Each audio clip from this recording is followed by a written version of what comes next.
Hello and welcome to the latest Glasgow Rangers Nation video, guys. With me, your host, Owen, channel that brings you your team every single day, a channel that keeps you up to date with all the latest goings on from Ibrox. So what are we going to talk about today in this video? So, you know what, it's worth hanging on to the end for, because we've got to talk about Phillipe Clement again and the effect he's having with the young players as well. We're also going to talk a little bit about a prospective director of football candidate now that it seems that Sam Searle is out of the frame. A certain Liverpool academy director is in line, apparently. A bit more of that to come. We're also going to obviously a little bit of look ahead to Sparta on Thursday, and also the news that a pop group from South Korea visited Ibrox today. Yes, that's correct. A pop group from South Korea called Stacy, or I don't know what they're called, but anyway, and it's all down to the fact that they mistakenly wore the wrong Rangers jerseys. More of that to come. I'm sure you've all heard about it on Twitter anyway. So let's start off with the director of football news. Now, obviously, Sam Searle was heavily linked with the vacant director of football post after James Bisgrove talked about the fact that there was a real desire there in the club's hierarchy to bring in a director of football, and that Phillipe Clement was very much in with the idea. But it appears now that Sam Searle has turned down an approach from Rangers, obviously, and wants to stay with Brighton, with obviously Brighton on the up and up in the English Premier League. And obviously, I think the fact that he'll probably get a much larger budget to work with, and also a higher salary, probably was an attraction. However, now a new name has emerged, and it's not one of the regular names that gets linked, not a Craig Moore, a Carlos Bocanegra, Graham Souness, nothing like that at all. It is the Liverpool Academy manager, Alex Inglethorpe. Apparently, he is in the next up in the frame for the director of football job at Rangers. Now, Inglethorpe, who is 51 years old, was with Tottenham before Liverpool in a very similar role, and has got a good experience in working with young players and developing young players and helping to further develop Liverpool's very, very good academy system. Now, Clement is reportedly very much in favour of having a director of football, and has obviously worked under that model in all the areas that he's worked, whether it be at Monaco, at Genk, at Club Bruges. Wherever he's worked, he has had a director of football to work under. And it's thought that the director of football has very much taken the lead on the signing of players. Now, what do we know about Alex Inglethorpe? Like I said, he's 51 years old. He is from Epsom in England. He had a professional football career. He played for Watford. Then he went to Barnet on loan, to Leyton Orient, to Exeter, Canvey Island, and Leatherhead. Not a vastly auspicious career, but that's like a lot of good coaches and a lot of good managers. A lot of good coaches and managers didn't have the most amazing playing careers. There are the odd exception, of course. Managerial career. He had a managerial career as well.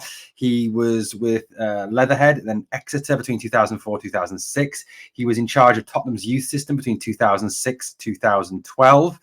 Before going to be Liverpool's under-21 coach in 2012-2014, and now their academy director. He also knows the manager from across the city, having worked under him at Liverpool. Yes, he did actually work with Brendan Rodgers. At Tottenham, he worked under coaches like Martin Jol, the caretaker manager Clive Allen, Wande Ramos, and also Harry Redknapp as well. So he has an experience of working with lots of different types of managers from the continent, managers from this country, managers of all different styles and ways of playing as well. So very interesting, very interesting background to his career. He was promoted, in fact, from the under-21 manager to be the academy director, and I was obviously seen the coming through of some very fine young players at Liverpool over the last few years. So he, I think, is certainly someone that has a vision for working with the academy, working with youth, working with the management staff. He's done all of it before in his career. He has worked under managers, he has worked with managers, he's worked with the academy system. He knows how to develop an academy system, so we'll be good at working with Seb Jacobs. So, he certainly seems like a decent candidate for this job. Also, He's worked at one of the biggest clubs in Europe, in Liverpool, so he's used to that big club mentality. He's used to an expectation as well. You go from Liverpool. Liverpool in England are very much a club that are expected to win trophies, to challenge for the Premier League titles, to challenge for FA Cups, to go to European Champions League finals. And if he brings that similar ethos to Rangers, it's all good for us. He's coming from a club that is very, very much a club with a very much a winning mentality, and that has got to be positive. Obviously, given the fact that Phillipe Clement has very much mimicked that attitude and mimicked that winning attitude as well. The fact that, like he said in that interview that he gave the other day, that it's not just about getting to the final, it's about actually winning stuff. Just a semi-final, quarter-final, or a final is not enough. So it so much seems that Inglethorpe, coming from a club like Liverpool, has that ethos. So keep your eyes open. Let's see what develops with this one. James Bisgrove certainly did talk about an appointment being imminent or within the next couple of weeks, months, etc. And I do think that Rangers will attempt to have someone in place before the January transfer window opens. Like I said, given the fact that Clement's experience is very much working under a director of football at Monaco, Genk and Bruges, it is not actually been him that goes out and identifies and signs players. And I think given the fact that that was allowed to happen over the summer window, where Michael Beale was given a bit more independence, I know James Bisgrove said that he did work with John Park and Craig Robertson and himself, but I do think that Beale had the ultimate job of going out and finding players and signing players, etc. I think if we can bring someone else in, a second pair of eyes, it works a lot better. Someone with some good experience, someone who knows what they're doing. And I think Inglethorpe could be that candidate. So a very positive move by Rangers, if there is any truth, obviously, in this story. And like I said, I know with all media reports, you've got to take them with a little pinch of salt. Anyway, let's turn to our big Belgian, one of our favourite topics of conversation here on Glasgow Rangers Nation, one of our favourite topics of conversation, I think, as Rangers fans. Phillipe has done a tremendous job at the club since he's come in, and the turnaround has really got that lot across the city panicking, hasn't it? It really has.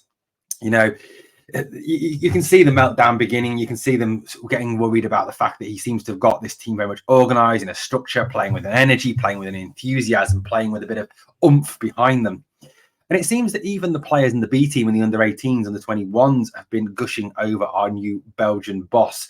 And the fact they feel very much now like they have an opportunity to play, given the fact that, they look at how McCausland's been introduced, they look at also how, in his past record with Genk, with Bruges, with Monaco, he's been willing to play 17 and 18-year-old players and give them their head and give them their opportunity to actually go out there on the field.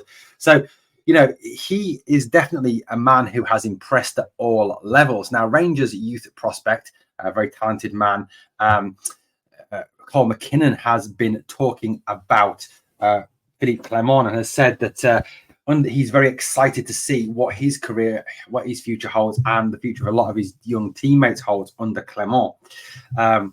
He's been talking about what Clement has brought to the club and how he's given the young players an extra zip and an extra encouragement to really play up and try and push for that first team opportunity, in what he said, in the way he's acted, and how he's been at those games where the under-21s have played, where the Bs have played. He's spoken to them, he's worked with them.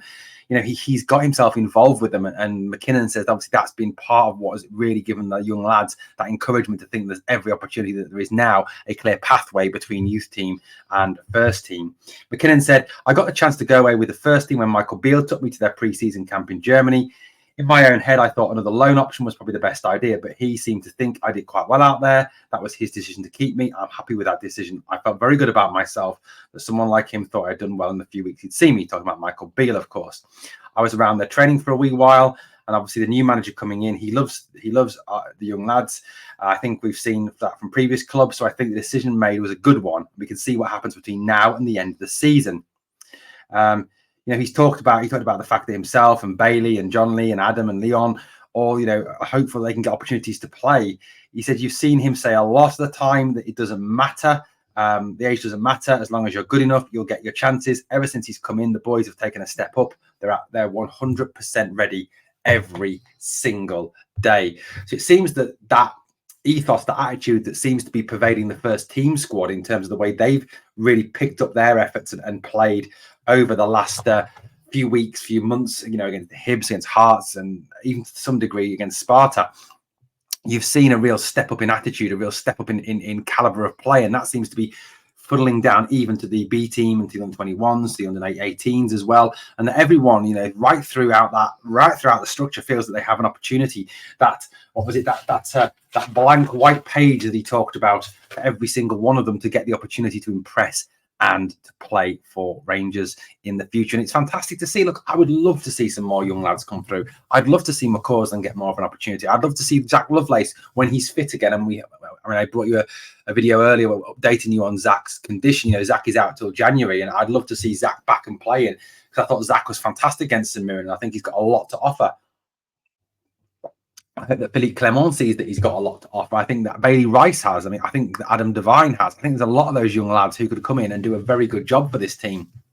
You know, Bailey Rice for me is someone I think if he played at one of those clubs in the EPL will be playing now. I think he'll be having more first team minutes than he is at Rangers at this moment in time. So look, at the end of the day, the more of our young players come through, the better for us. It saves money for us because it brings through good players. And it brings through players that want to fight for the shirt, that want to wear the shirt. These guys are mostly a lot of these lads are Rangers through and through, and they want to play for the first team. So for me, I'd love to see us bring our young prospects through, and it just as well, you know.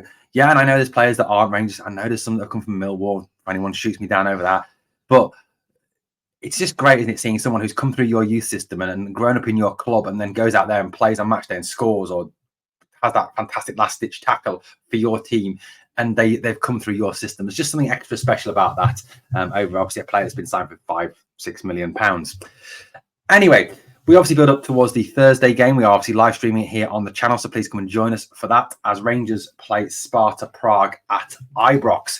Sparta got back to winning ways this weekend after they slipped up last weekend. They actually lost a game last weekend, handing first place in the Czech league to their fierce rivals Slavia Prague, former team obviously of Abdallah Sima.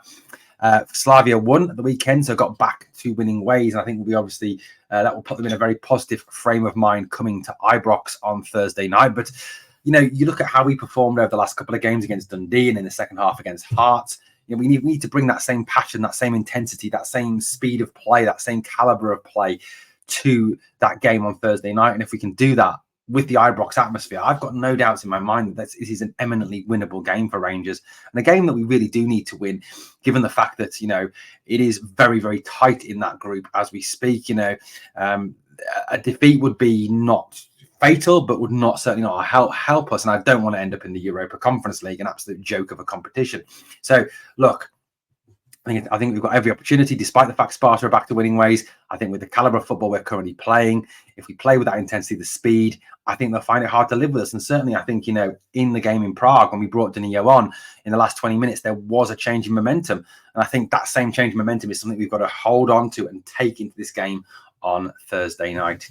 Well, let's actually finish talking about a pop group. Yes, that's weird, I know, on Glasgow Rangers Nation, but this pop group here, Stay C, apparently, were performing in Texas in America and had some Rangers shirts adapted. Now, I think what happened, as far as I'm aware of the story, was they got confused with Glasgow Rangers to Texas Rangers, who are the baseball team, I think, who just won the World Series. And they performed in Glasgow Rangers shirts. Obviously, therefore, bringing a link with the club. And tonight, Stacey were at Ibrox and at Edmiston House. Even at short notice, a huge crowd turned up to welcome them. If you go onto Twitter, you'll be able to see that. It's on 4Lads, it's on Rangers. It's fantastic. And the girls obviously were given a guided tour. I hear about James Bisgrove holding the Rangers shirt, wearing Rangers shirt, calling them in Rangers shirts. I think they're all in Rangers shirts. Fantastic to see us welcoming this pop group, this South Korean K-pop, I think it's called. Got to say, I had a little listen earlier on Spotify. Not really my kind of music. Not really my thing. Not more Luke Combs, Linkin Park kind of guy. I think the furthest I'll go on the old pop music, a bit of Taylor Swift, but not really a K-pop, but nice to see the girls at Ibrox, and obviously them bigging up Ibrox, bigging up Rangers as well. Perhaps we can build up a following in South Korea as well now. All good for the finances at the end of the day. Well, guys, let me know what you think of the stories we've covered in the video today. If you picked up this morning, fantastic, good morning. Picked up this afternoon, good afternoon, hope you're well. If you picked up this evening, good evening, hope you've had a good day at work. Thanks for watching Glasgow Rangers Nation. If you can sub to the channel, that'd be fabulous to help us keep growing. We're really close to 3,750 subs. We want to try and get to 4K by the end of November. And as always, on the way out, there's 2 things I would love you to do for me. Number 1, smash the like. And number 2, remember always, never forget, we are the people.